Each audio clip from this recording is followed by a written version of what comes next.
Nandi Angalikiana. La campagne « Toutes les filles à l'école » ont été initiées pour éradiquer aux multiples barrières à l'éducation de filles.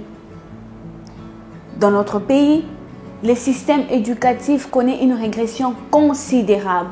Tous les jours est un nouveau défi pour les acteurs de l'enseignement. Quant à la fille, elle est encore plus vulnérable à cette situation. Cependant, dans certains milieux, les filles ont du mal à finir leur cursus scolaire suite au niveau de vie sociale de notre pays.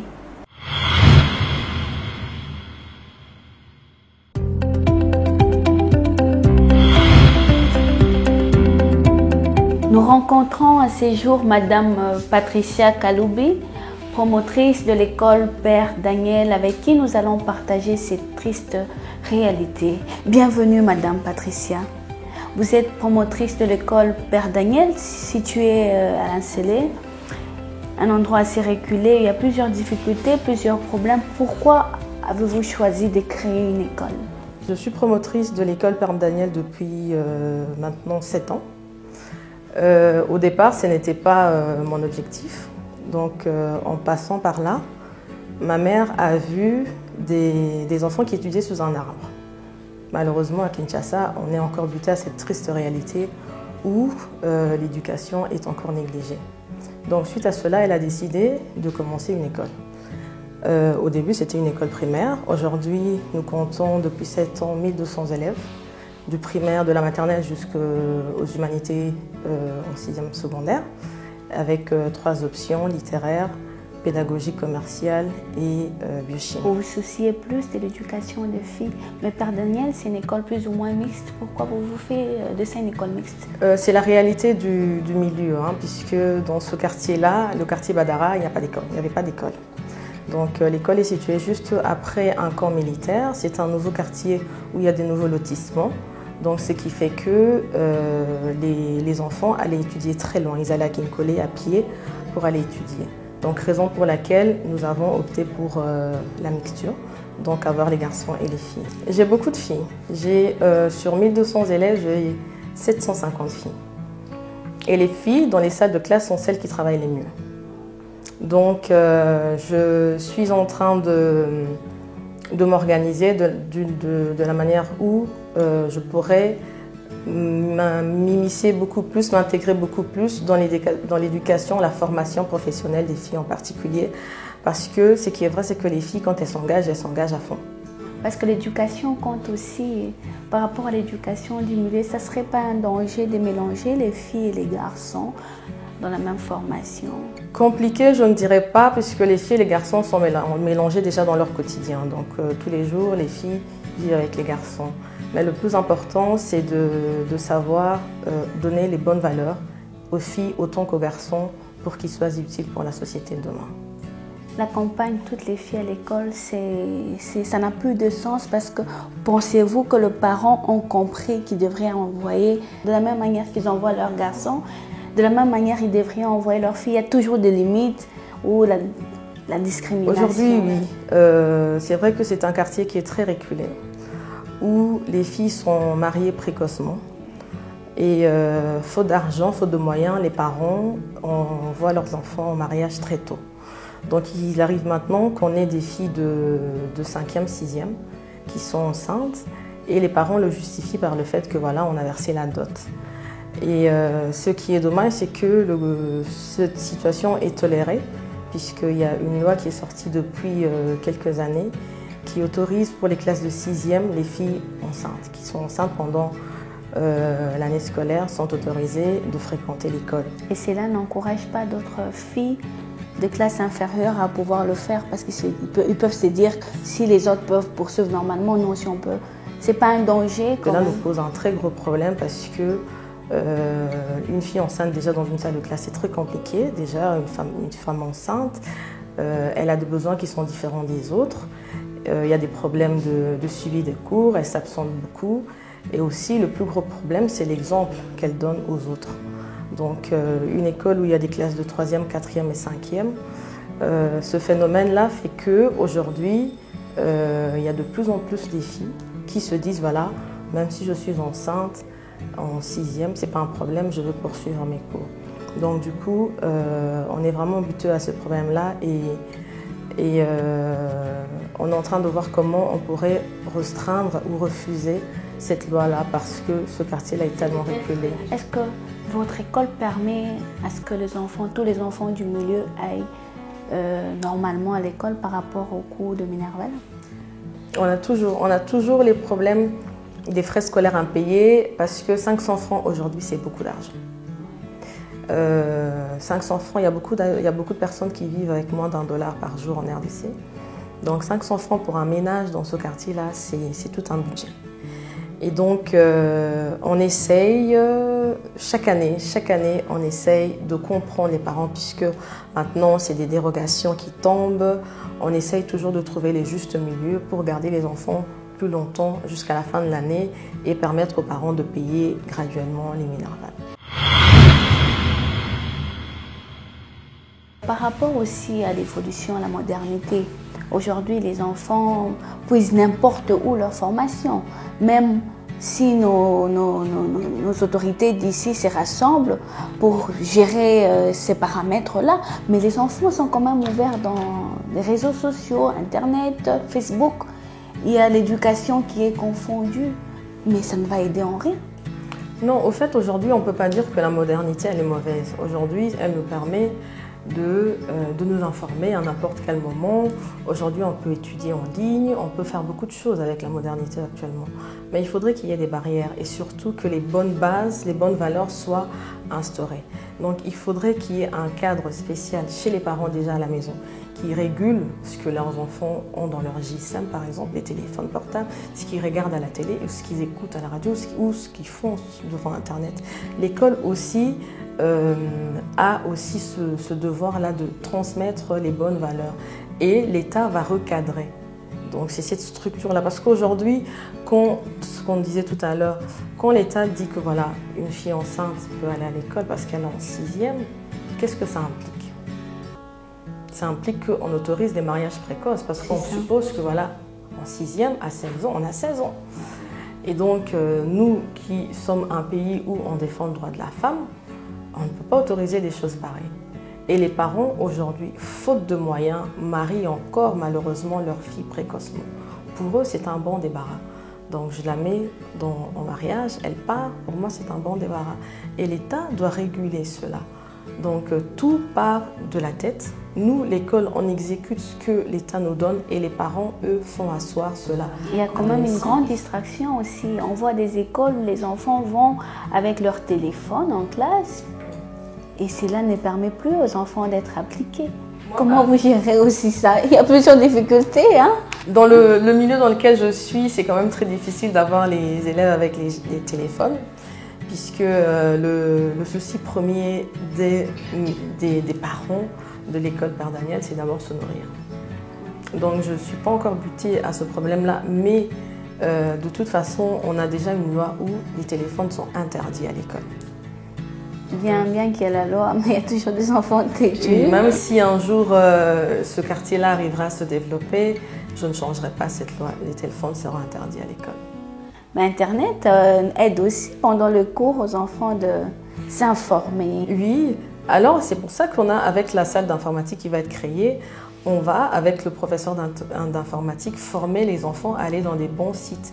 Parce qu'aujourd'hui, Internet, si vous regardez chez tous les jeunes, Internet c'est YouTube. Il ne se limite qu'à YouTube. Et pourtant, Internet nous permet de faire nos devoirs, d'apprendre, de savoir ce qui se passe ailleurs, de nous informer. Maintenant, avec le cours d'informatique, on aidera les enfants à bien utiliser les nouveaux outils de la communication et de l'information.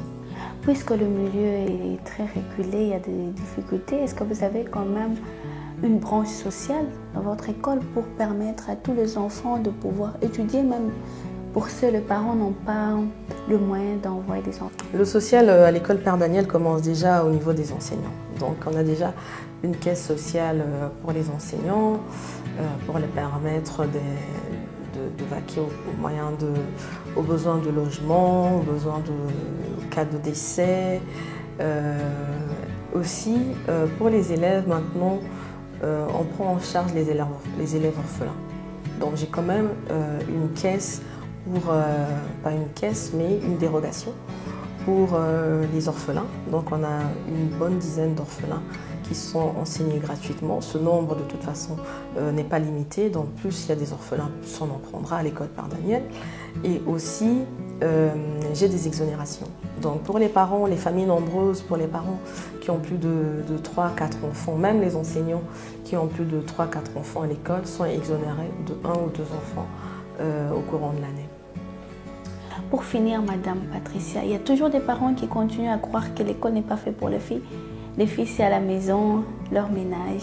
Que diriez-vous à ces parents-là? Je dirais que c'est faux. Donc ils doivent changer leur manière de penser. Aujourd'hui, la femme en RDC est le pilier de l'économie. Qu'on le veuille ou pas, on ne peut pas se leurrer. Aujourd'hui, si l'économie tourne, c'est parce qu'il y a des femmes fortes qui sont derrière et qui soutiennent cette économie. Que ce soit la femme qui vend au marché, que ce soit celle qui est à l'armée, qui est à la police, que ce soit celle qui est au ministère fonctionnaire, les femmes sont plus nombreuses que les hommes aujourd'hui dans les lieux de travail. Donc l'éducation de la femme doit être l'un élément primordial pour toutes les femmes qui sont en RDC. Peu importe votre milieu social, peu importe le milieu dans lequel vous évoluez, essayons avec le peu que nous pouvons de transmettre les bonnes valeurs aux femmes. Parce qu'une femme qui est éduquée, une femme qui sait ce qu'elle veut, c'est une femme qui va construire beaucoup de choses demain. Créer l'école Père Daniel, c'est un rêve réalisé ou un souci réglé? Aujourd'hui, je dirais que c'est un rêve. C'est vraiment un rêve parce que la manière dont l'école se développe, nous sommes vraiment en train de nous élargir dans le sens où on va s'étendre jusque dans des écoles professionnelles. On aimerait que dans les années qui viennent, que les élèves qui sortent de l'école Père Daniel soient en mesure d'avoir un métier. Donc la formation de métiers de demain sont parmi les projets de l'école Père Daniel. Et la manière dont nous développons l'école, c'est une manière où aujourd'hui c'est très difficile et très rare d'avoir une école avec une salle informatique, avec une bibliothèque dans un milieu reculé. Donc ce n'est pas parce qu'on est dans un milieu reculé qu'on doit donner quelque chose qui n'a pas de valeur. Aujourd'hui, l'école Père Daniel, c'est vraiment un rêve qui se réalise. Un petit détail, Madame Patricia, quand on parle de Père Daniel, on a l'impression que c'est une école catholique, c'est une école publique ou une école privée? Je vous ai dit tout à l'heure, c'est ma mère qui a pensé à l'école et c'est avec mon père, qui est son mari, qui s'appelle Daniel.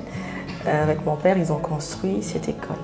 Et au début, c'était un petit projet qui a commencé avec 100 élèves. Aujourd'hui, on a 1200 et on vise d'en avoir 2000 l'année prochaine.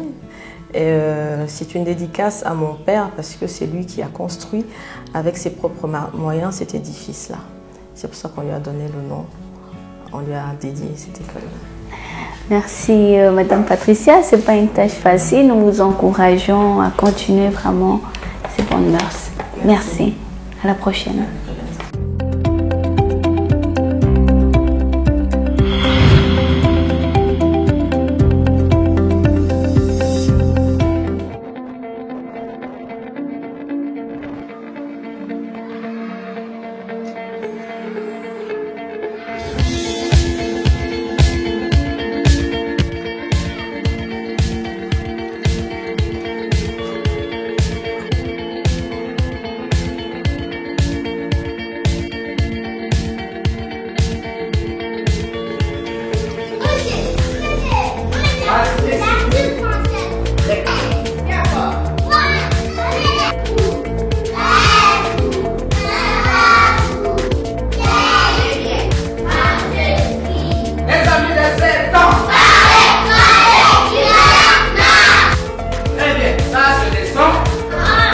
Je réponds au nom de Kaïta Kaodi Smith, élève de la 6e pédagogie générale.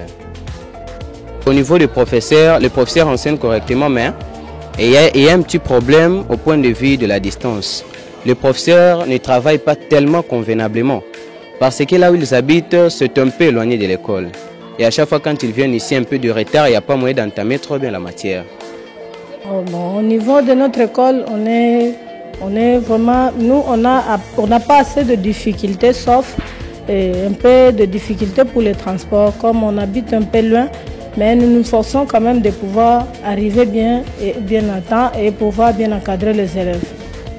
Et les parents s'efforcent aussi de pouvoir payer. On a assez d'élèves, même si quand bien même il y a des parents qui sont chômeurs, mais ils s'efforcent quand même de pouvoir bien payer. Nous sommes une école de référence, nous avons des professeurs qualifiés. On ne peut pas engager quelqu'un sans passer par le test. C'est la raison pour laquelle beaucoup d'enfants qui sont dans le parage, même le parent, préfèrent être chez Père Daniel.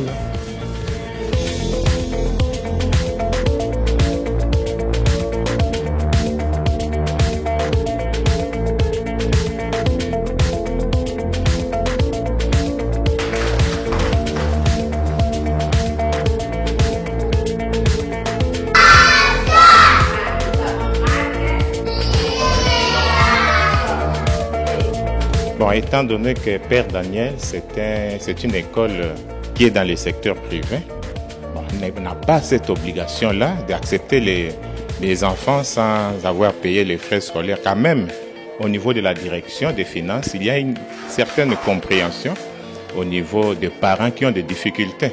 Par exemple, si vous avez plus de 4 enfants, on exempte parfois un enfant, le 4e enfant ne paye pas, les 3 premiers enfants payent.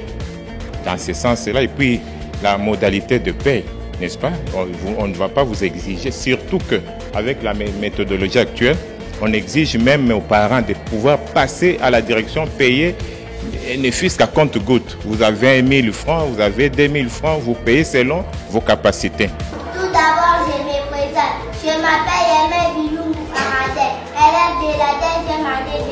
Je m'excuse Imayo. J'ai une récitation à vous présenter. Intitulée Papa et Maman. Le calendrier. À côté du tableau, il y a un calendrier. Le calendrier indique le jour que nous sommes. Aujourd'hui, nous sommes jeudi, le 33e mois 2017. Chaque jour, le maître a l'air qu'il fait. 7 jours forment une semaine. Je connais les jours de la semaine. Lundi, mardi, mercredi, jeudi, vendredi, samedi, dimanche. Les mois comme 30 ou 31 jours. Les mois de février comme 28 ou 29 jours. Il y a 12 mois dans une année. Janvier, février, mars, avril, mai, juin, juillet, août, septembre, octobre, novembre et décembre. Je vous remercie.